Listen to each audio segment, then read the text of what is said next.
اعوذ باللہ من الشیطان الرجیم بسم اللہ الرحمن الرحیم وما كان لنفس ان تموت الا باذن اللہ کتابا مؤجلا وما كان لنفس اور نہیں لائق کسی نفس کے ان تموت یہ کہ وہ مر جائے الا باذن اللہ مگر اللہ کی اجازت کے ساتھ، اللہ کی اجازت سے، کتابا مؤجلا لکھا ہوا ہے ایک وقت مقررہ پر۔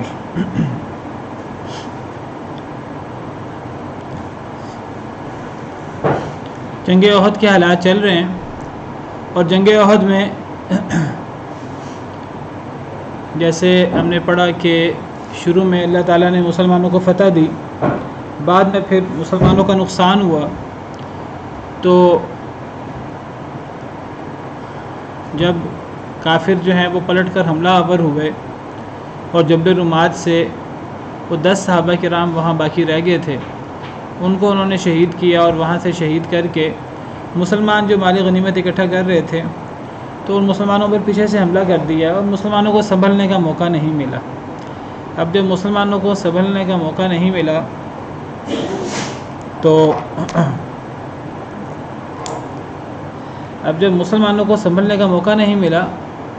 تو پھر کافروں نے بڑا نقصان پہنچایا مسلمانوں کو، تو بہت سے مسلمان شہید ہوئے، بہت سے مسلمان زخمی ہوئے اور کئی مسلمان جو ہیں وہ جم کے نہ لڑ سکے اور انہیں بھاگنا بھی پڑا۔ تو اللہ تعالیٰ یہاں تربیت کر رہے ہیں کہ میدان جنگ میں ثابت قدم نہ رہنا، قائم نہ رہنا،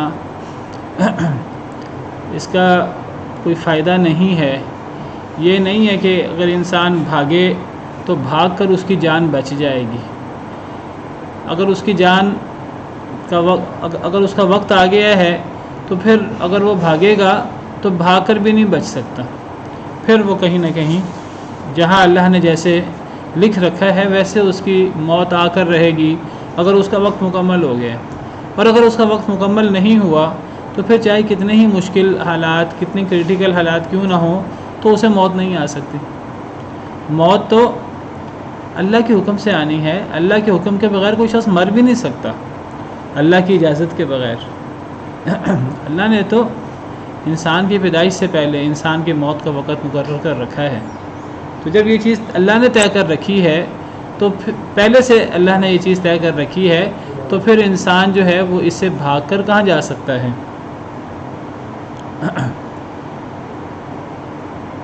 تو اس سے پتہ لگتا ہے کہ جب انسان کی موت کا وقت پہلے سے ہی مقرر ہے تو پھر انسان کو موت سے بھاگنا نہیں چاہیے، موت سے ڈرنا نہیں چاہیے، خاص طور پر وہ ایسا بھاگنا ہو جو اللہ کو ناراض بھی کرے۔ میدان جنگ سے بھاگنا، وہاں بزدلی دکھانا، یہ چیز اللہ کو ناراض بھی کرتی ہے۔ تو کسی شخص کو موت نہیں آ سکتی جب تک کہ اللہ کا حکم نہ ہو۔ جب کسی شخص کے دل میں یہ چیز، یہ ایمان اس کے اندر آ جائے تو پھر وہ شخص بزدل نہیں ہوتا، پھر ایسا شخص اس سے بڑا بہادر اور اس سے زیادہ طاقتور کوئی نہیں ہوتا۔ اور میں پہلے ذکر کر چکا ہوں کئی مرتبہ کہ جنگیں جو ہیں وہ اصل میں عددی قوت کی بنا پر اور ظاہری وسائل کی بنا پر نہیں لڑی جاتی، جنگیں تو اصل میں انسان کے دل کے اندر ایمان کتنا ہے، بہادری کتنی ہے، انسان ثابت قدم کتنا ہے، جنگیں تو اس بنیاد پر لڑی جاتی ہیں۔ اور جب یہ عقیدہ اور یہ ایمان جو اللہ تعالیٰ نے مسلمانوں کو دیا ہے، یہ کتنا زبردست عقیدہ ہے کہ جب تک انسان کی موت کا وقت مقرر نہیں ہے تو انسان کی موت نہیں آ سکتی۔ اگر جنگ میں جانا، میدان جنگ کے اندر مسلمانوں کی تعداد کم ہونا، یا کسی وقت مسلمانوں کا کم رہ جانا اور کافروں کا زیادہ ان کو گھیرے میں لے لینا، اگر یہ چیز شکست کا یا یہ چیز موت کا باعث ہے تو پھر سیدنا خالد بن ولید رضی اللہ عنہ کتنی جنگیں انہوں نے لڑی، تو ان کی موت میدان جنگ میں کیوں نہیں آئی؟ وہ تو شہادت کی آرزو لے کر میدان جنگ میں جاتے تھے اور دیگر بہت سارے صحابہ اور ہمارے سلف صالحین میں بہت ساری ایسی مثالیں ہیں. تو وہ شہادت کی آرزو لے کر میدان جنگ میں جاتے تھے اور وہ دعا کرتے تھے کہ اللہ تعالیٰ ہمیں شہادت کی موت دے، لیکن اللہ نے ان کی موت میدان جنگ میں نہیں لکھی تھی. اسی لیے اللہ تعالیٰ فرماتے ہیں اگلی آیات میں، ہم پڑھیں گے آگے، قُلْ لَوْ كُنْتُمْ فِي بُيُوتِكُمْ لَبَرَزَ الَّذِينَ كُتِبَ عَلَيْهِمُ الْقَتْلُ إِلَى مَضَاجِعِهِمْ.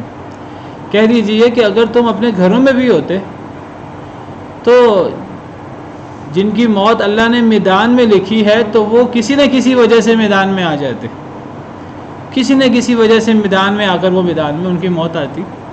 کوئی اگر جنگ میں شریک نہ بھی ہو تو اگر اس کی موت میدان میں لکھی ہے تو میدان میں ہی اس کی موت آئے گی، اللہ تعالیٰ کوئی اور حالات بنا دیں گے.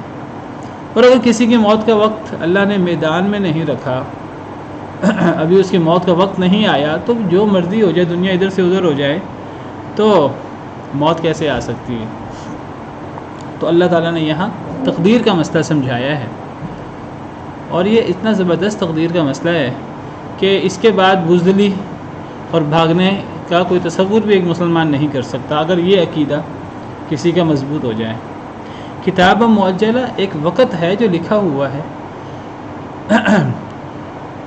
یہ نہیں کہ حالات کے مطابق اللہ تعالیٰ فیصلہ کرتے ہیں یا اللہ کو عین وقت پہ پتہ لگتا ہے. اللہ نے یہ چیز انسان کے پیدا کرنے سے پہلے، صرف انسان کے پیدا کرنے سے پہلے نہیں، زمین و آسمان کی تخلیق سے بھی پہلے اللہ تعالیٰ نے یہ بات لوح محفوظ میں لکھ رکھی ہے کہ کس انسان کی موت کا وقت کب آنا ہے، کہاں آنا ہے اور کہاں وہ فوت ہوگا. اور جہاں اللہ نے اس کی موت کا وقت لکھا ہے اس کی موت کا وقت وہیں آنا ہے. جب یہ چیز طے ہے تو پھر انسان کو بزدلی دکھانے کی اور انسان کو ڈرنے کی پھر کیا ضرورت ہے. وَمَن يُرِدْ ثَوَابَ الدُّنْيَا نُؤْتِهِ مِنْهَا، اور جو ارادہ کرتا ہے دنیا کے ثواب کا، نُؤْتِهِ مِنْهَا، ہم دے دیتے ہیں اس کو اس سے. وَمَن يُرِدْ ثَوَابَ الْآخِرَةِ نُؤْتِهِ مِنْهَا، اور جو ارادہ کرتا ہے آخرت کے ثواب کا، نُؤْتِهِ مِنْهَا، ہم دے دیتے ہیں اس کو اس سے.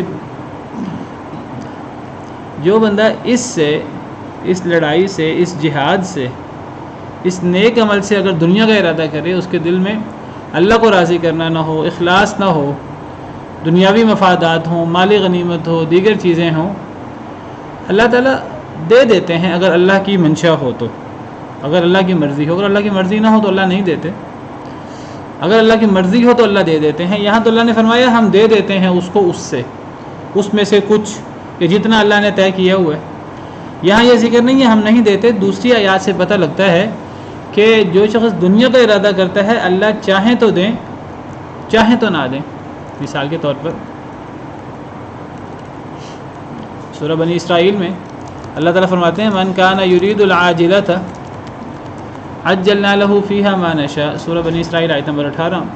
جو دنیا چاہتا ہے، نیک عمل سے دنیا چاہے کوئی بندہ، نیک عمل کر کے بھی دنیا کا مفاد چاہے، مثلا جہاد سے مال غنیمت چاہے، عجلنا له، جو دنیا چاہتا ہے، جو عاجلت چاہتا ہے، جلدی ثواب، جلدی بدلہ چاہتا ہے دنیا کا، ہم جلدی دے دیتے ہیں اس کو اس میں دنیا میں ما نشاء، جو ہم چاہتے ہیں، جتنا ہم چاہتے ہیں اتنا دیتے ہیں، لمن نريد، جس کے لیے ہم چاہتے ہیں. اللہ نے یہاں بتا دیا اس آیت کریمہ میں کہ جس کو اللہ چاہیں گے اس کو دیں گے، جس کو نہیں چاہیں گے نہیں دیں گے، اور جس کو اللہ دینا چاہیں گے اس کو بھی اتنا ملے گا جتنا اللہ دینا چاہیں گے. تو جو چاہتا ہے دنیا کا ثواب ہم دے دیتے ہیں اس کو اس سے، جتنا ہم چاہیں اتنا دے دیتے ہیں. اور جس کو چاہیں، دوسری آیت سے بھی پتہ لگا، جس کو نہ چاہیں نہیں ملتا. لیکن جو آخرت کا ثواب چاہے نیک عمل کر کے جہاد سے، اس کی نظر آخرت پر ہو، نوتی ہی منہا، ہم اس کو اس سے بھی دے دیتے ہیں. لیکن فرق ہے دونوں کا. یہاں تو ہے کہ جو دنیا چاہے دنیا مل جائے گی اگر اللہ چاہیں تو، اور جتنی اللہ چاہیں. لیکن دوسری آیات کو مد نظر رکھیں تو پتہ لگتا ہے جو دنیا چاہتا ہے آخرت نہیں ملتی، اور جو آخرت چاہتا ہے ہم آخرت اس کو دے دیتے ہیں. لیکن دوسری آیات سے پتہ لگتا ہے ایک تو آخرت مل کے رہتی ہے جو آخرت چاہتا ہے، پھر اس میں اللہ تعالیٰ نے اپنی مشیت کی شرط بھی نہیں رکھی اور دوسری چیز یہ ہے کہ آخرت کے ساتھ دنیا بھی ملتی ہے، صرف آخرت نہیں ملتی۔ یہاں اصل میں بتانا یہ مقصود ہے کہ ہر شخص کو اس کی نیت کے مطابق بدلہ ملے گا۔ جو دنیا چاہتا ہے دنیا کا بدلہ ملے گا، جو آخرت چاہتا ہے آخرت کا بدلہ ملے گا۔ دیگر آیات سے مزید وضاحت بھی ہوتی ہے۔ تو اتنا بڑا عمل کر کے بھی اگر کوئی دنیا چاہے تو پھر اس سے بڑی بدبختی کیا ہو سکتی ہے؟ جہاد کر کے بھی، اپنی جان ہتھیلی پر رکھ کر بھی اگر کوئی دنیا ہی چاہے تو کتنا گھاٹے کا سودا ہے۔ اگر دنیا مل بھی جائے اس کو، اس سے اللہ چاہے تو دے بھی دیتے ہیں دنیا، لیکن جب دنیا ملتی ہے پھر آخرت نہیں ملتی۔ جب اللہ تعالیٰ جب کوئی دنیا کا ارادہ کرتا ہے، دنیا کے ارادے سے ایک بات ہوتا ہے آخرت نہیں ملنی۔ اب دنیا ملے، اللہ کی مرضی ہے کہ دنیا ملے گی، اللہ کی مرضی ہوگی تو ملے گی، اور جتنی اللہ چاہیں گے اتنی ملے گی۔ ممکن ہے جتنی وہ چاہتا ہے دنیا، آخرت تو ملنی نہیں ہے۔ وہ دنیا چاہتا ہے، ممکن ہے اللہ دنیا دینا ہی نہ چاہیں، ممکن ہے جتنی وہ چاہتا ہے اللہ اس کو اس سے زیادہ دے دیں، ممکن ہے کہ جتنی وہ چاہتا ہے اللہ اس کو اتنی دے دیں، ممکن ہے جتنی وہ چاہتا ہے اللہ اس کو اس سے کم دیں، اور ممکن ہے اللہ تعالیٰ بالکل بھی نہ دیں۔ آخرت نہیں ملنی۔ یہ جو میں نے آپ کے سامنے آیت پڑھی ہے ابھی سورہ بنی اسرائیل کی، من کان یرید العاجلۃ عجلنا له فیہا ما نشاء، جو عاجلت چاہتا ہے دنیا کا جلدی فائدہ، ہم اس کو جلدی فائدہ دے دیتے ہیں اس دنیا میں جتنا ہم چاہیں، جس کو ہم چاہیں۔ ثم جعلنا له جہنم، پھر ہم اس کے لیے جہنم بنا دیتے ہیں، یصلاها مذموما مدحورا، وہ اس میں مذمت زدہ اور دھتکارا ہوا داخل ہوگا۔ اس آیت کریمہ سے بتا دیا کہ جو دنیا چاہتا ہے پھر آخرت اس کو نہیں ملتی، آخرت میں پھر اس کے لیے جہنم ہے، آخرت اس کے لیے حتماً نہیں ہے۔ اور دنیا وہ ہے کہ نہیں، وہ اگر اللہ چاہیں گے تو دے دیں گے، نہیں چاہیں گے تو نہیں دیں گے، اور اگر دیں گے بھی تو جتنی اللہ چاہیں اتنی دیں گے۔ تو کتنا گھاٹے کا سودا ہے انسان صرف دنیا چاہے۔ اچھا، کوئی لوگ دنیا کا کام کر کے دنیا چاہتے ہیں، کوئی لوگ نیکی کا کام کر کے دنیا چاہتے ہیں، جہاد کر کے دنیا چاہتے ہیں، مال غنیمت چاہتے ہیں، کچھ لوگ حج کر کے وہ دنیا کے لیے، کاروبار کی ترقی کے لیے اور بس دنیاوی امور کے لیے جی وہ دعا کرنے جاتے ہیں۔ اللہ فرماتے ہیں فَمِنَ النَّاسِ مَن يَقُولُ رَبَّنَا آتِنَا فِي الدُّنْيَا وَمَا لَهُ فِي الْآخِرَةِ مِنْ خَلَاقٍ۔ حج کی بات ہو رہی ہے۔ کچھ لوگ اللہ کے گھر جا کر بھی دو طرح کے لوگ ہوتے ہیں۔ ایک وہ لوگ ہیں جو اللہ سے دنیا مانگتے ہیں، تو اللہ فرماتے ہیں دنیا ملتی کہ نہیں ملتی، اللہ نے اس کا جواب ہی نہیں دیا۔ اللہ فرماتے ہیں وَمَا لَهُ فِي الْآخِرَةِ مِنْ خَلَاقٍ، دنیا مانگنے کے نتیجے میں آخرت کا حصہ تو ختم ہو گیا یقینی طور پر۔ اور اللہ نے فرمایا جو آخرت کا ارادہ کرے ہم اس کو آخرت دیتے ہیں۔ اچھا، آخرت کے ساتھ دنیا بھی ملتی ہے، جیسے بھی اگلی آیت سے بھی پتہ لگے گا۔ ابھی اگلی آیت میں اللہ فرماتے ہیں فَآتَاهُمُ اللَّهُ ثَوَابَ الدُّنْيَا وَحُسْنَ ثَوَابِ الْآخِرَةِ، اللہ انہیں دنیا کا ثواب بھی دیتے ہیں، دنیا کا بدلہ بھی دیتے ہیں، اور آخرت کا اچھا بدلہ دیتے ہیں جو آخرت چاہتا ہے۔ نیت کی بات ہے، انما الاعمال بالنیات۔ جو آخرت چاہتا ہے آخرت مل کے رہتی ہے، وہ اللہ کی مشیت کہ اللہ نے وہاں شرط بھی نہیں لگائی، آخرت مل کے رہتی ہے، ساتھ دنیا بھی ملتی ہے۔ لیکن ایک شرط ہے اس کی، یہاں تو اجمالاً دنیا اور آخرت کی نیت کی بات ہے، انسان کو نیت صحیح کرنی چاہیے۔ دیگر آیات میں تفصیل ہے، سورہ بنی اسرائیل کی آیات ہی آپ کے سامنے رکھتا ہوں۔ یہ آیت نمبر 19 میں ومن اراد الآخرۃ، جو آخرت چاہے، کسی عمل سے آخرت چاہے، نیت آخرت کی ہو، جہاد وغیرہ سے، حج وغیرہ سے یا دیگر اعمال سے، وسعى لها سعيها وهو مؤمن، اور وہ اس کے لیے کوشش بھی کرے اور وہ مخلص بھی ہو۔ یہاں دو شرطیں مزید لگا دی ہیں۔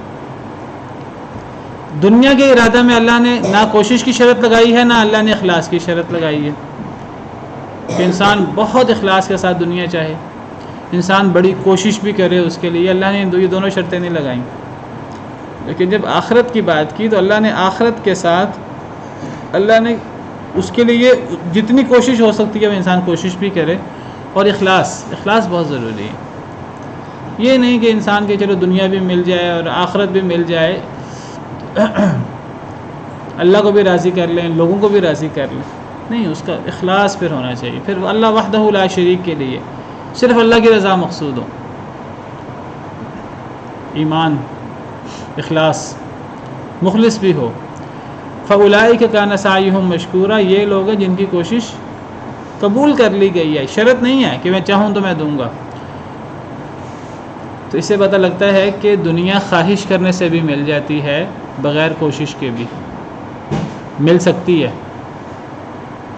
جو دنیا کی خواہش کرے تو آخرت تو ختم ہو گئی، اگر وہ آخرت کی خواہش نہیں کرتا، آخرت تو ختم ہو گئی۔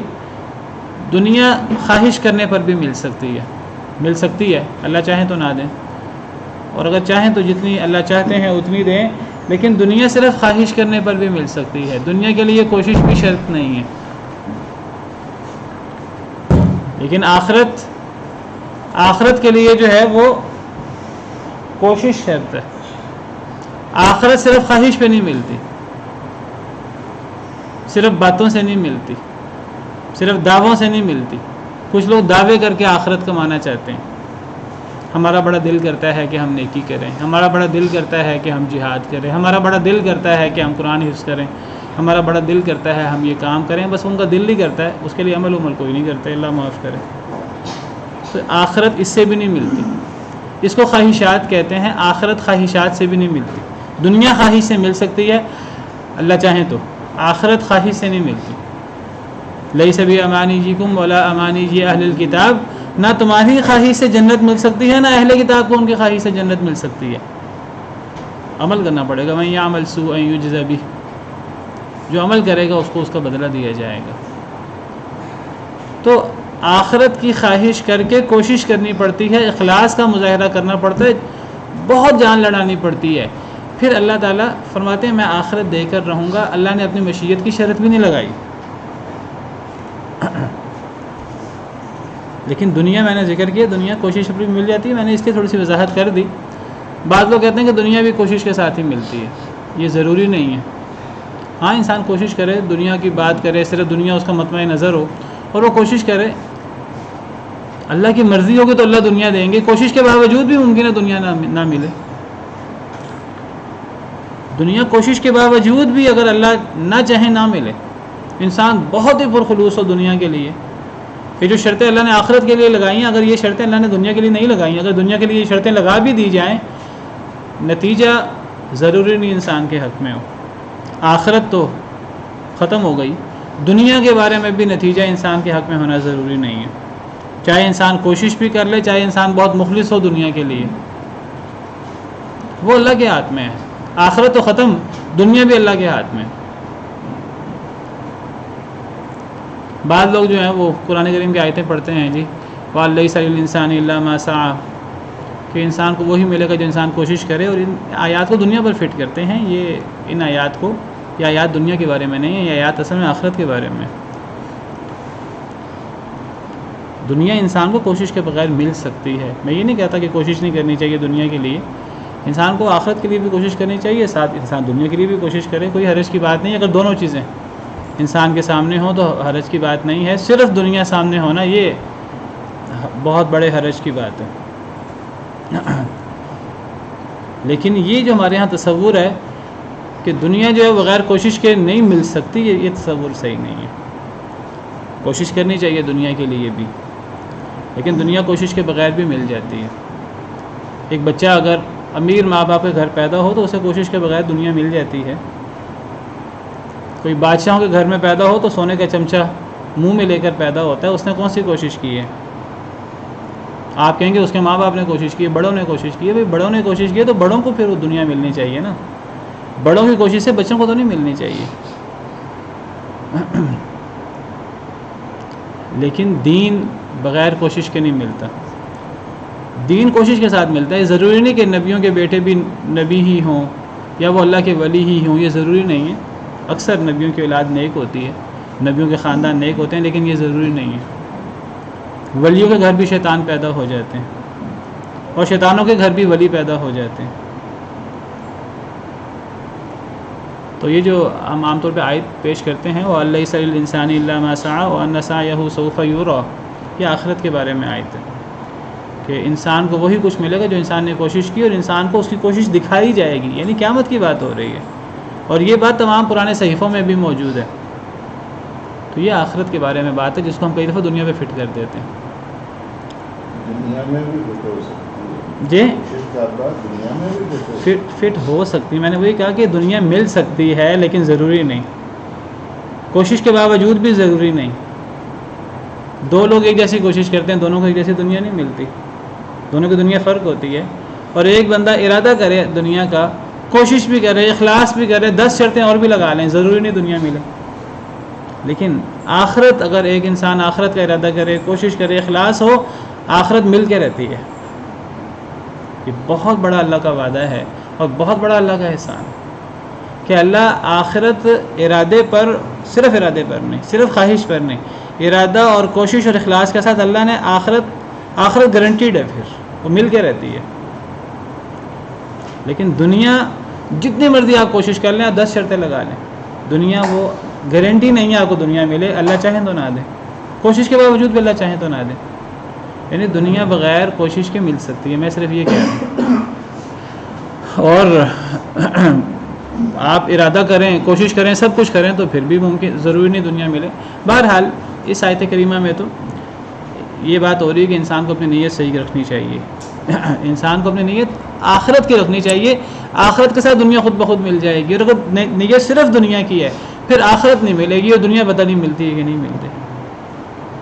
وَسَنَجْزِي الشَّاكِرِينَ, اور عنقریب ہم بدلہ دیں گے شکر کرنے والوں کو, شکر کرنے والوں کو ہم بدلہ دیں گے. تو جو بندہ نعمتوں پر شکر ادا کرتا ہے تو اسے اللہ کی طرف سے اچھا بدلہ ملتا ہے, اس کی نعمتوں میں بھی اضافہ ہوتا ہے. نعمتوں میں اضافہ کی کنجی وہ شکر ہے اللہ تعالیٰ کا. اگر ایک انسان شکر ادا نہ کرے تو پھر اس کی نعمتوں میں اضافہ نہیں ہوتا. وَإِذْ تَأَذَّنَ رَبُّكُمْ لَئِن شَكَرْتُمْ لَأَزِيدَنَّكُمْ, تمہارے رب نے اعلان کیا کہ اگر تم شکر کرو گے تو میں تمہیں ضرور زیادہ دوں گا نعمتیں. وَلَئِن كَفَرْتُمْ, اور اگر تم نے ناشکری کی, کفر کیا, انکار کیا, إِنَّ عَذَابِي لَشَدِيدٌ, پھر میرا عذاب بڑا سخت ہے. وَالْعِيَاذُ بِاللَّهِ. شکر کرو گے, شکر کرنے والوں کو عنقریب ہم بہت اچھی جزا دیں گے. یہاں جنگ احد کی بات ہو رہی ہے, مصیبت اور مشکل کی بات ہو رہی ہے, تو یہاں شکر کی بات آئی تو مشکل میں شکر کیا ہوتا ہے. پچھلی آیت میں بھی ہم نے پڑھا وَسَيَجْزِي اللَّهُ الشَّاكِرِينَ, عنقریب اللہ تعالیٰ بدلہ دیں گے شکر کرنے والوں کو. حالانکہ وہاں بھی لڑائی کی بات ہو رہی ہے. نبی کریم صلی اللہ علیہ وسلم کے حوالے سے أَفَإِن مَاتَ أَوْ قُتِلَ انقلبتم عَلَىٰ أَعْقَابِكُمْ, تو نعمت میں تو شکر کی بات سمجھ میں آتی ہے, تو مصیبت میں شکر کیا ہوتا ہے. مصیبت میں صبر شکر ہے. یعنی اصل میں دیکھیے شکر صرف زبان سے نہیں ہوتا. جزاکم اللہ خیرا. شکر صرف زبان سے نہیں ہوتا. صرف زبان سے الحمدللہ کہنا یہ بھی شکر ہے, لیکن شکر صرف یہ نہیں ہے. شکر زبان سے بھی ہوتا ہے, عمل سے بھی ہوتا ہے, عملی شکر بھی ہوتا ہے. اور عملی شکر کیا ہے؟ اللہ کے احکامات پہ عمل کرنا. جس طرح اللہ تعالیٰ نے سیدنا داؤد علیہ السلام اور ان کی آل کو فرمایا اعملوا آل داؤد شکرا, اے آل داؤد شکر والا عمل کرو. شکر والا عمل کیا ہے؟ اللہ تعالیٰ سیدنا نوح علیہ السلام, اللہ کے تمام نبی علیہم السلام اجمعین شکر گزار تھے. حضرت نوح کے حوالے سے خاص طور پہ اللہ فرماتے ہیں انہ کان عبدا شکورا, اور اللہ کے سارے نبی شکر گزار تھے. حضرت نوح علیہ السلام میں کتنی آزمائشیں آئیں. تو شکر عملی شکر بھی ہوتا ہے. اور عملی شکر کیا ہے؟ اللہ کے احکامات پر عمل. اگر مصیبت ہے تو مصیبت میں اللہ کا حکم کیا ہے؟ صبر کیا جائے, خندہ پیشانی سے اس کو برداشت کیا جائے. جب انسان مصیبت میں صبر کرتا ہے اور خندہ پیشانی سے زبان پہ شکوہ نہیں لاتا اللہ تعالیٰ کا, اللہ کا شکوہ لوگوں سے نہیں کرتا, اللہ کا شکوہ وہ اللہ کے ساتھ راز و نیاز میں راتوں کو کرتا ہے, بالکل جائز ہے. حضرت یعقوب علیہ السلام نے فرمایا تھا انما اشکو بثی وحزنی الی اللہ, میں اپنے غم اور اپنے دکھ سارے اللہ کے سامنے شکوہ کرتا ہوں, اللہ کے سامنے میں رونا روتا ہوں, میں تمہارے سامنے یہ سارے شکوے نہیں کرتا, اپنے بیٹوں سے کہا. تو جب انسان صبر کرتا ہے, خندہ پیشانی سے تقدیر سمجھ کے, اللہ کا فیصلہ سمجھ کر اس کو برداشت کرتا ہے, تقدیر پر راضی رہتا ہے, تو یہ بھی بہت بڑا شکر ہے. وَكَأَيٍّ مِّن نَّبِيٍّ قَاتَلَ مَعَهُ رِبِّيُّونَ كَثِيرٌ, اور کتنے ہی نبی قاتل معہ لڑائی کی ان کے ساتھ مل کر، ربیون رب والوں نے، کثیر بہت زیادہ۔ اب اللہ تعالیٰ مثال سے بات سمجھا رہے ہیں، پرانے قوموں کے حالات پیش کر کے، پرانے نبیوں کے حالات پیش کر کے، کہ اے صحابہ نبی صلی اللہ علیہ وسلم کے، تمہیں جو آزمائش آئی ہے، اصل میں یہ جنگوں میں پہلی آزمائش آئی تھی، تمہیں جو آزمائش آئی ہے اس آزمائش سے گھبرانے کی بات نہیں ہے۔ ٹھیک ہے تمہارے عمل کی وجہ سے آئی ہے، لیکن اس کا مطلب یہ نہیں آئندہ شکست ہی ہوا کرے گی، یہ حالات ایک سے رہیں گے۔ ہم نے پیچھے پڑھا وَتِلْكَ الْأَيَّامُ نُدَاوِلُهَا بَيْنَ النَّاسِ، یہ دن ہم عدلتے بدلتے رہتے ہیں۔ اور ہم نے پڑھا کہ یہ جو مشکل حالات آئے، ان مشکل حالات کی وجوہات بھی تھیں صحابہ کرام سے، اور اس کی اللہ کے اور مقاصد بھی تھے بہت سارے جو ہم نے پیچھے پڑھے۔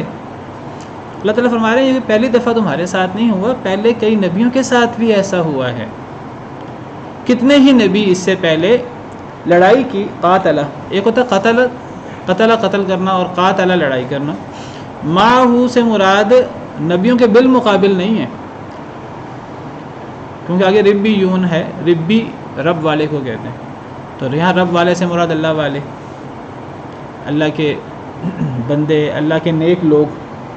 تو اللہ کے نیک لوگ نبیوں کے بالمقابل تو نہیں لڑتے، نبیوں کے ساتھ مل کر لڑتے ہیں۔ تو قاتل معہ لڑائی کی ان کے ساتھ مل کر، ربیون رب والوں نے، کثیر بہت سارے۔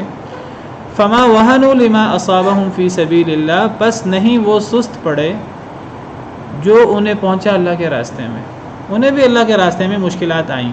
دیکھیے اللہ تعالیٰ فتوحات بھی دیتے ہیں، اللہ تعالیٰ کی طرف سے ایسے حالات بھی آتے ہیں، مشکل آتی ہے، اس مشکل کی وجوہات بھی لوگوں میں ہوتی ہیں، تو اللہ کی طرف سے مشکلات بھی آتی ہیں۔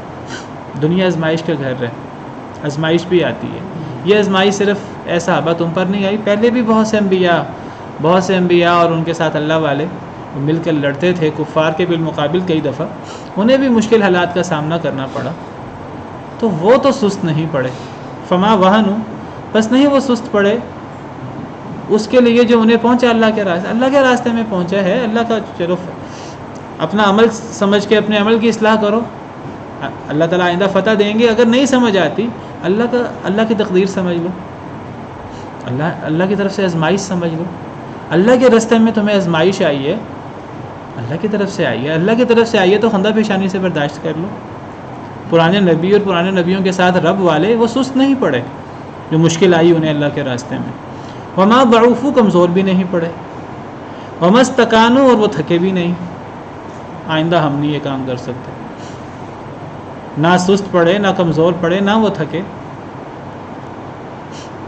واللہ یحب الصابرین، اور اللہ تعالیٰ پسند کرتے ہیں، محبت کرتے ہیں صبر کرنے والوں سے۔ صبر کا مظاہرہ ہونا چاہیے۔ تم بھی صبر کرو، پچھلے لوگوں نے بھی صبر کیا، رب والے صبر کرتے ہیں۔ میں نے کل ذکر کیا کہ جنت میں داخلے کا ایک بڑی وجہ صبر، اکثر جنت کے ساتھ صبر کا ذکر ملتا ہے۔ تو صبر کرنے والوں کو مشکل حالات میں اللہ تعالیٰ بہت پسند کرتے ہیں، اور صبر کا اجر تو انما یوفی الصابرون اجرہم بغیر حساب، صبر کا اجر تو بغیر حساب کے ملتا ہے۔ اور صبر کا بدلہ تو اللہ فرماتے ہیں کہ صبر کا بدلہ تو باقی سب بدلے فرشتوں کو اللہ حکم دیں گے کہ تم بدلہ دو۔ اللہ صبر کے بارے میں فرمائیں گے کہ صبر کا بدلہ تو میں خود دوں گا۔ روزہ صبر کی بہت بڑی مثال ہے، تو اللہ فرماتے ہیں الصوم لی وانا اجزی بہ، روزہ میرے لیے ہے اور اس کی جزا میں ہی دوں گا۔ کہ بعض علماء نے اس کو پڑھا ہے الصوم لی وانا اجزی بہ، اس کی جزا میں دیا جاؤں گا، میرا دیدار، جس سے بڑی نعمت کوئی نہیں ہے۔ تو بہرحال صبر کا بہت بڑا اجر ہے، انسان کو خندہ پیشانی سے برداشت کرنا چاہیے۔ اگر مشکل آئے انسان کو اللہ سے مشکل مانگنی نہیں چاہیے، اللہ سے عافیت مانگنی چاہیے۔ انسان کمزور ہے، انسان کہ اللہ تعالیٰ سے اے اللہ میں کمزور ہوں، اے اللہ میں عافیت چاہتا ہوں، لیکن اگر مشکل آ جائے پھر انسان کو صبر کرنا ہے۔ یہی کام ہمیشہ سے رب والے کرتے رہے ہیں، اسی چیز کی تربیت اللہ تعالیٰ صحابہ کرام کی کر رہے ہیں۔ نیک لوگوں کا تو کام یہ ہے کہ جب انہیں مشکل آتی ہے تو مشکل آنے پر بجائے اس کے کہ وہ مایوس ہوں، بجائے اس کے کہ وہ افراتفری کا مظاہرہ کریں، جزا فضا کا مظاہرہ کریں، مشکل آنے پر ان کا ایمان بڑھ جاتا ہے، ان کے دل میں شکوک و شبہات پیدا نہیں ہوتے. یہ شکوک و شبہات پیدا ہوتے ہیں کمزور ایمان والوں کے دلوں میں یا منافقین کے دل میں، جس طرح منافقین نے اسی رویہ کا مظاہرہ کیا. لیکن جو اللہ کے نیک بندے ہیں، ابھی ہم آگے پڑھیں گے، صحابہ کرام جب انہیں مشکل آئی اور مشکل پر مشکل آئی تو اللہ فرماتے ہیں کہ ان کا ایمان مزید بڑھ گیا. الذین قال لهم الناس ان الناس قد جمعوا لكم فاخشوهم فزادهم ایمانا. وہ لوگ جن کے لیے لوگوں نے کہا کہ لوگ بہت زیادہ آ گئے ہیں، لوگ زیادہ اکٹھے ہو گئے ہیں، تم ان سے ڈر جاؤ. فزادهم ایمانا، ان کا ایمان بڑھ گیا. وقالوا حسبنا اللہ ونعم الوکیل، انہوں نے کہا کہ ہمیں اللہ کافی ہے اور اللہ سے بہتر کارساز بگڑی بنانے والا کون ہو سکتا ہے. لیکن یہ چیز کیسے حاصل ہوتی ہے؟ یہ چیز حاصل ہوتی ہے انسان کو اپنے اندر صبر، حوصلہ، عزم پیدا کرنا پڑتا ہے. وما كان قولهم الا ان قالوا ربنا اغفر لنا ذنوبنا واسرافنا في امرنا، اور نہیں تھی ان کی بات. پچھلے لوگوں کی مثال پیش کر کے اللہ تعالیٰ صحابہ کرام کی تربیت کر رہے ہیں کہ پچھلے لوگوں پر بھی وہ نبیوں کے ساتھ مل کر انہوں نے لڑائی کی، انہیں بھی مشکل حالات پیش آئے. مشکل حالات پیش آنے پر نہ تو عملی طور پر انہوں نے کسی قسم کی سستی، کسی قسم کی کمزوری، کسی قسم کی تھکاوٹ وغیرہ کا مظاہرہ کیا عملاً، نہ زبان سے. اور پرانے لوگوں کے حالات بیان کرتے ہوئے نہیں تھا ان کا قول الا مگر ان قالوا، یہ کہ انہوں نے کہا ربنا اغفر لنا ذنوبنا واسرافنا فی امرنا.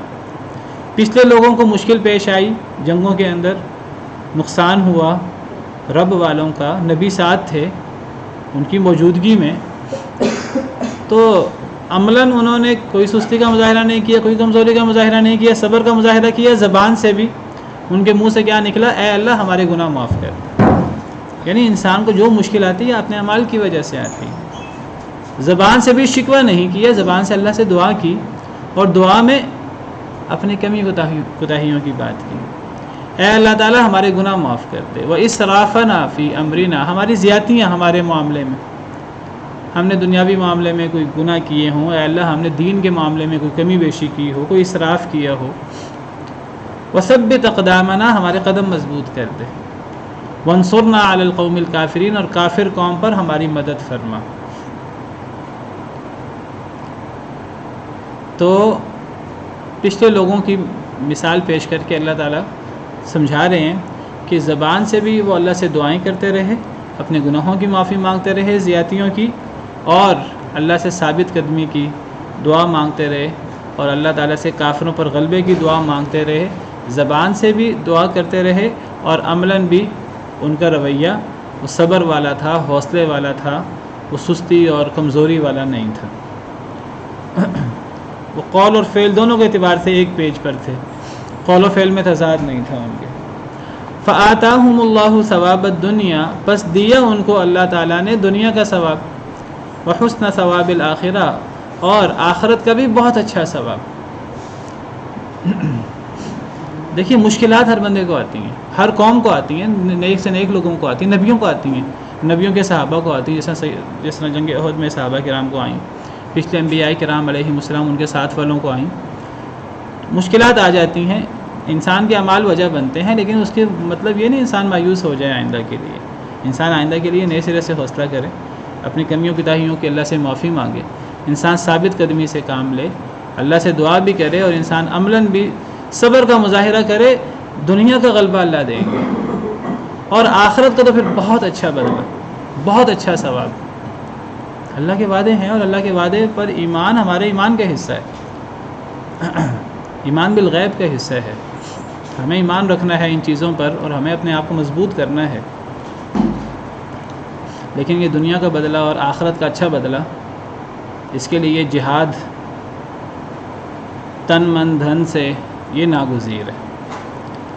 یہ صرف جہاد کو تو ہم ویسے ہی دہشت گردی بنا کر ویسے ہی اپنی زندگیوں سے نکال دیں، اور پھر خالی خولی دعووں سے اور خالی خولی بائیکاٹ سے اور ان چیزوں سے نہ دنیا کا کوئی مقام ملتا ہے، نہ آخرت کا کوئی فائدہ ملتا ہے.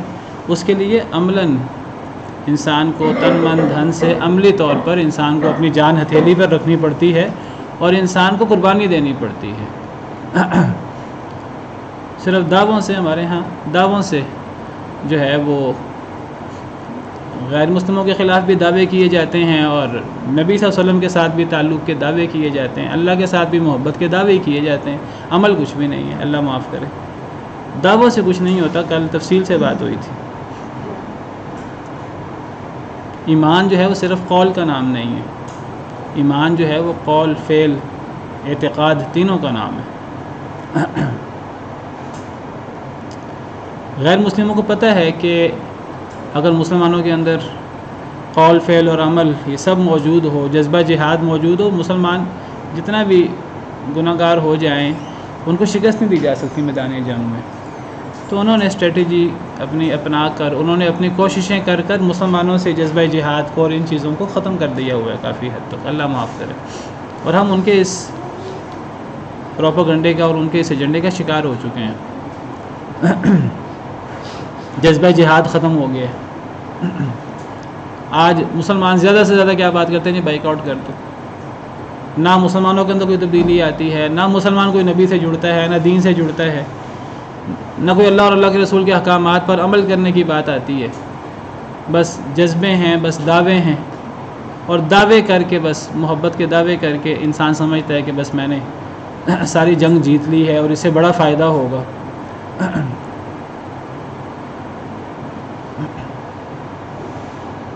آج ہم زیادہ سے زیادہ بات کرتے ہیں تو بائیک آؤٹ کی بات کرتے ہیں۔ ہم 2 دن بائیک آؤٹ کر لیں گے، وہ معذرت بھی کر لیں گے بالفرض، پھر دوبارہ انہوں نے کر دینا ہے، پھر سے دوبارہ انہوں نے کر دینا ہے۔ وہ تو مسلسل یہ کام کر رہے ہیں۔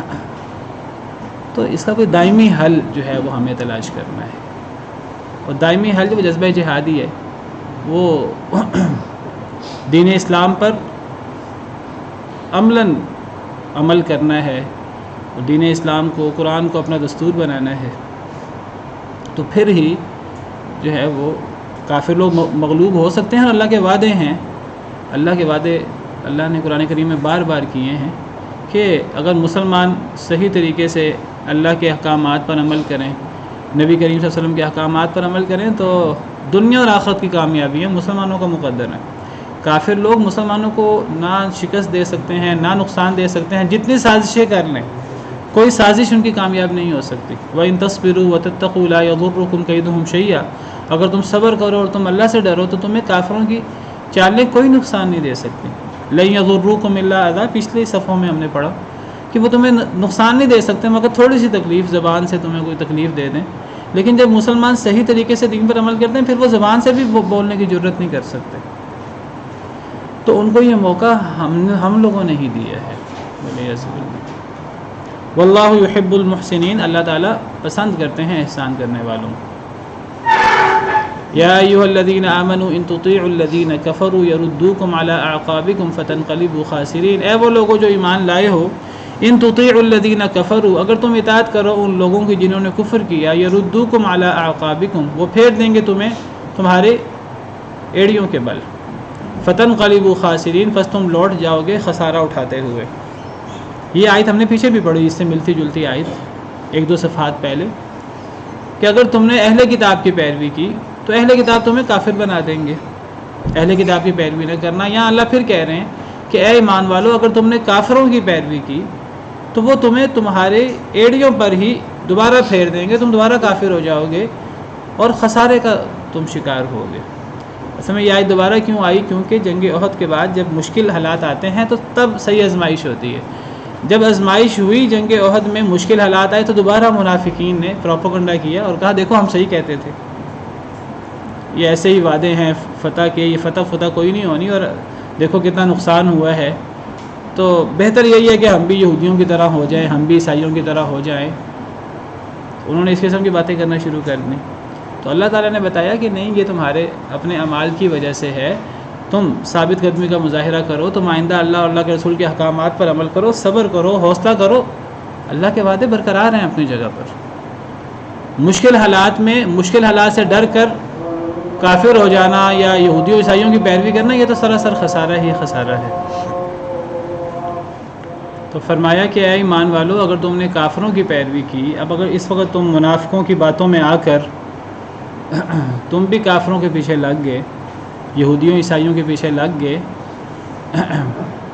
تو وہ تمہیں تمہاری ایڑیوں پر پھیر دیں گے اور تم خسارہ اٹھاؤ گے، تم نقصان اٹھاؤ گے۔ تمہیں اللہ اور اللہ کے رسول کے احکامات پر عمل کرنا ہے، غلبہ تب ہی حاصل ہوگا، دنیا کا غلبہ بھی ہوگا، آخرت کا بھی۔ بل اللہ مولاکم، بلکہ اللہ تمہارا مولا ہے، اللہ تمہارا آقا ہے، اللہ تمہارا مددگار ہے۔ وہو خیر الناصرین، اور وہ سب سے بہتر مدد کرنے والا ہے۔ اگر مشکل حالات آ گئے تو اس کا مطلب یہ نہیں کہ ہمیشہ مشکل حالات رہیں گے۔ فَإِنَّ مَعَ الْعُسْرِ يُسْرًا، إِنَّ مَعَ الْعُسْرِ يُسْرًا، مشکل کے بعد آسانی ہے، مشکل کے بعد آسانی ہے۔ ایک مشکل کے بعد بہت ساری آسانیاں آ جاتی ہیں، حالات ایک جیسے نہیں رہتے۔ آسانی لینے کے لیے اللہ سے تعلق مضبوط کرنا پڑتا ہے۔ اللہ پر مایوسی کا اظہار کر کے پھر اللہ کی مدد حاصل نہیں کی جا سکتی۔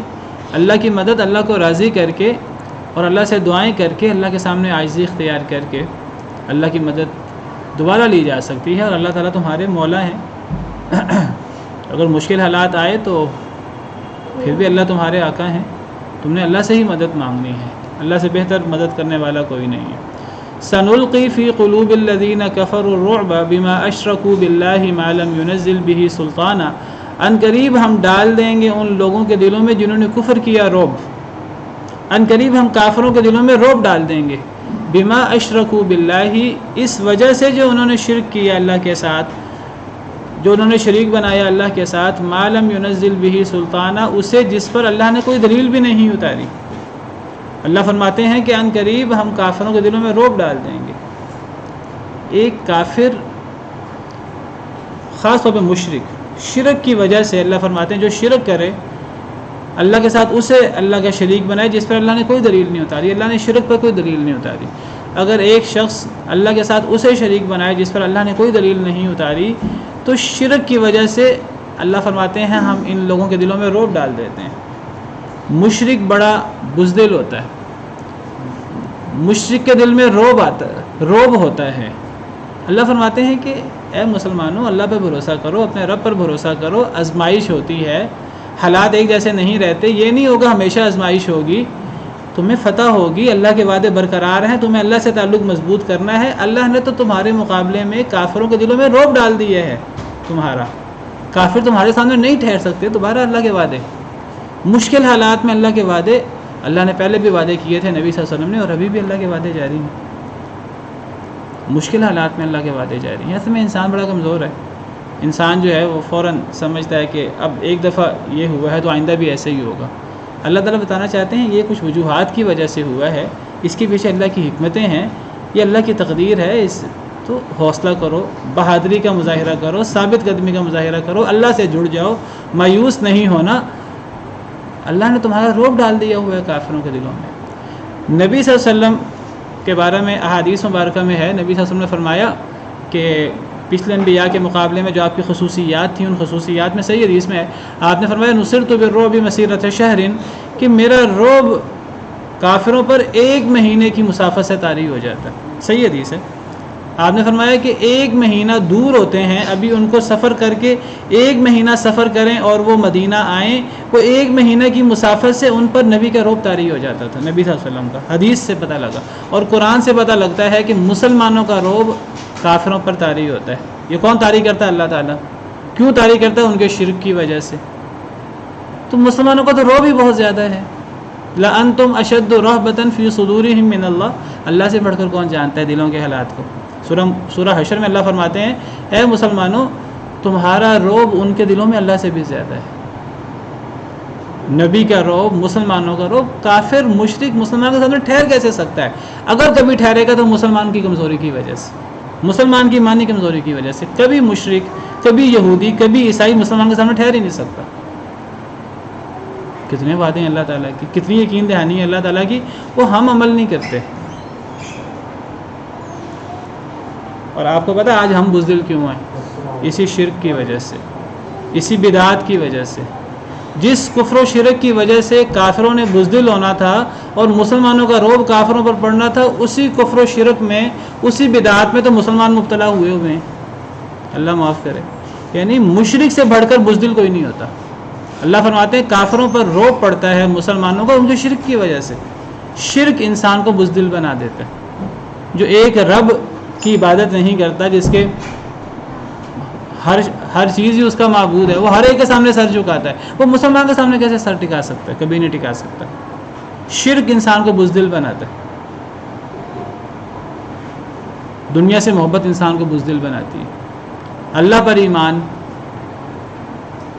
اور شہادت سے محبت، دین پر عمل انسان کو بہادر بناتا ہے۔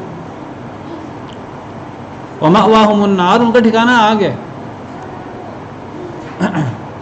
وَبِئْسَ مَثْوَى الظَّالِمِينَ، اور ظالموں کا ٹھکانہ بہت برا ہے۔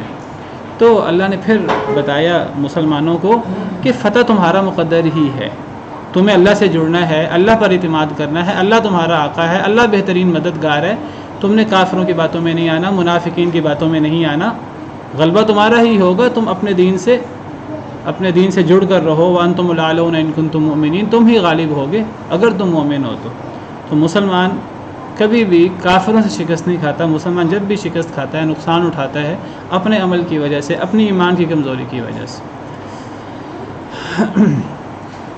تھوڑا سا وقت ہے تو میں عید میلاد النبی کے حوالے سے بات کر لوں۔ کہتے ہیں جی 12 ربیع الاول کو نبی کریم صلی اللہ علیہ وسلم کی میلاد کا دن ہے۔ پہلی بات تو یہ ہے کہ 12 ربیع الاول کے بارے میں یہ کہنا کہ یہ نبی صلی اللہ علیہ وسلم کی پیدائش کا دن ہے، یہ صحیح بات نہیں ہے۔ بہت اختلاف ہے نبی صلی اللہ علیہ وسلم کی پیدائش کا دن کیا ہے۔ جمہور محققین کی رائے یہ ہے کہ نبی صلی اللہ علیہ وسلم کی پیدائش کا دن 9 ربیع الاول ہے، 12 ربیع الاول نہیں ہے۔ مولانا احمد رضا خان صاحب وہ 8 ربیع الاول کہتے ہیں نبی صلی اللہ علیہ وسلم کی پیدائش کا دن 8 ربیع الاول ہے۔ تو نبی صلی اللہ علیہ وسلم کی پیدائش کا دن، اگر ویسے آج سائنس پہ کافی ترقی کر گئی ہے، اگر ہم کیلنڈر کھولیں اس دور کا، نبی صلی اللہ علیہ وسلم کے دور کا، تو 12 ربیع الاول کو یہ بات طے ہے احادیث مبارکہ سے کہ نبی صلی اللہ علیہ وسلم پیر کے دن پیدا ہوئے تھے۔ تو پیر کے دن 12 ربیع الاول بنتی نہیں ہے، جتنی مرضی کیلکولیشن کر لی جائے۔ کہتے ہیں جی جو نبی صلی اللہ علیہ وسلم کی پیدائش کی خوشی نہ منائے، جو خوش نہ ہو، تو نبی صلی اللہ علیہ وسلم کی پیدائش کے دن خوش ہونا چاہیے۔ نبی صلی اللہ علیہ وسلم کی پیدائش کے دن تو جو خوش نہیں ہوتا وہ تو پھر کافر اور کافروں سے بھی بدتر ہے۔ وہ کہتے ہیں ابلیس کے علاوہ ساری خوشیاں منا رہے ہیں، صرف ابلیس ہے جو ناراض ہوتا ہے، یہ ابلیس کے چیلے۔ تو ہم کہتے ہیں کہ یہ بات ٹھیک ہے اصولی طور پر کہ نبی کریم صلی اللہ علیہ وسلم کی پیدائش کی خوشی ہونی چاہیے اور ہر مسلمان کو ہوتی ہے۔ اصل خوشی پہلے یاد رکھیے وہ نبی صلی اللہ علیہ وسلم کے نبی بننے کی ہے۔ بہرحال پیدا ہوئے تو وہ نبی بنے، تو نبی صلی اللہ علیہ وسلم کی دنیا کی آنے کی خوشی بھی ہر مسلمان کو ہوتی ہے، اور خاص طور پہ نبی صلی اللہ علیہ وسلم کے نبی بننے کی خوشی، جب وہ نبی بنے اس کی خوشی ہر مسلمان کو ہوتی ہے۔ اور اللہ تعالیٰ نے قرآن میں فرمایا ہے کہ یا ایھا الناس قد جاءتکم موعظۃ من ربکم وشفاء لما فی الصدور وہدی ورحمۃ للمؤمنین قل بفضل اللہ وبرحمتہ فبذلک فلیفرحوا۔ لوگوں کو اللہ کے فضل پر، لوگوں کو اللہ کی رحمت پر خوش ہونا چاہیے، قرآن کی آیت ہے۔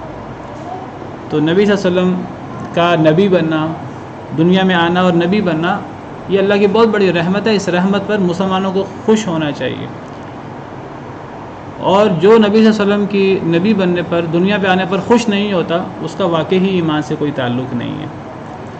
اصل سوال نبی صلی اللہ علیہ وسلم کی نبی بننے کی یا آپ کی پیدا ہونے کی خوشی اصل سوال نہیں ہے، اصل سوال ہے خوشی منائی کیسے جائے۔ جو نقطے کی بات ہے، جو سمجھنے کی بات ہے، وہ بات یہ ہے کیا نبی صلی اللہ علیہ وسلم کے نبی بننے کی یا آپ کے پیدا ہونے کی خوشی کسی انسان کو ہونا یہ عبادت ہے کہ نہیں، یہ اللہ کی رضا ہے کہ نہیں؟ اصل سوال یہ ہے۔ جو لوگ بھی نبی صلی اللہ علیہ وسلم کے پیدا ہونے کی خوشی مناتے ہیں وہ عبادت سمجھ کے مناتے ہیں۔ وہ کہتے ہیں ہم یہ بہت بڑی عبادت کا کام کر رہے ہیں، ہم نبی سے محبت کا ثبوت دے رہے ہیں، اور صحیح بات ہے، نبی صلی اللہ علیہ وسلم سے محبت عبادت ہے، اس سے بڑی عبادت کیا ہو سکتی ہے؟ لیکن یہاں بہت بڑا سوال پیدا ہوتا ہے کہ نبی صلی اللہ علیہ وسلم کے پیدا ہونے کی خوشی تو ہر بندے کو ہے، خوشی سے انکار کسی کو نہیں ہے۔ سوال یہ کہ خوشی منانی کیسے ہے، یہ عبادت کرنی کیسے ہے؟ تو یہ عبادت اس طرح کرنی ہے جس طریقے سے نبی صلی اللہ علیہ وسلم نے سکھایا ہے. ہر عبادت، ہر وہ چیز جو اللہ کو پسند ہے وہ نبی صلی اللہ علیہ وسلم جو ہیں وہ سکھا کے گئے ہیں. تو نبی صلی اللہ علیہ وسلم کی پیدا ہونے کی خوشی اور آپ کے نبی بننے کی خوشی یہ اس طرح منانی چاہیے جس طرح نبی صلی اللہ علیہ وسلم نے منائی ہے. تو نبی صلی اللہ علیہ وسلم نے یہ خوشی کس طرح منائی ہے، اس کا ذکر کیا ملتا ہے قرآن و حدیث میں؟ اس کا ذکر ملتا ہے قرآن و حدیث میں. یہ عبادت ہے، اور عبادت کا طریقہ وہی ہوتا ہے جو نبی صلی اللہ علیہ وسلم نے خود بیان کیا ہو، خود اس پہ عمل کیا ہو، صحابہ کرام کو بیان کیا ہو، صحابہ کرام نے اس پر عمل کیا ہو. تو نبی صلی اللہ علیہ وسلم نے اس عبادت کا طریقہ بیان کیا ہے. نبی صلی اللہ علیہ وسلم کے بارے میں آتا ہے، صحیح مسلم کی حدیث ہے کہ آپ سوموار کے دن روزہ رکھتے تھے. تو آپ سے سوال ہوا کہ آپ سوموار کے دن روزہ کیوں رکھتے ہیں؟ تو نبی صلی اللہ علیہ وسلم نے فرمایا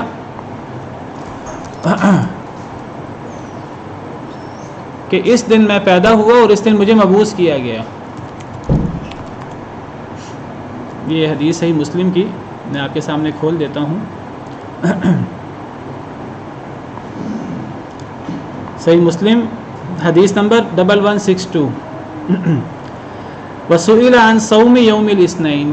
نبی صلی اللہ علیہ وسلم سے پیر کے دن روزے کے بارے میں سوال ہوا کہ آپ پیر کے دن روزہ رکھتے ہیں، کیا وجہ ہے؟ آپ نے فرمایا ذاک یوم ولدت فیہ، میں اس دن پیدا ہوا، و یوم بعثت فیہ او انزل علی فیہ، اور اسی دن مجھے نبی بنایا گیا ہے، اس دن مجھ پر قرآن اترنا شروع ہوا.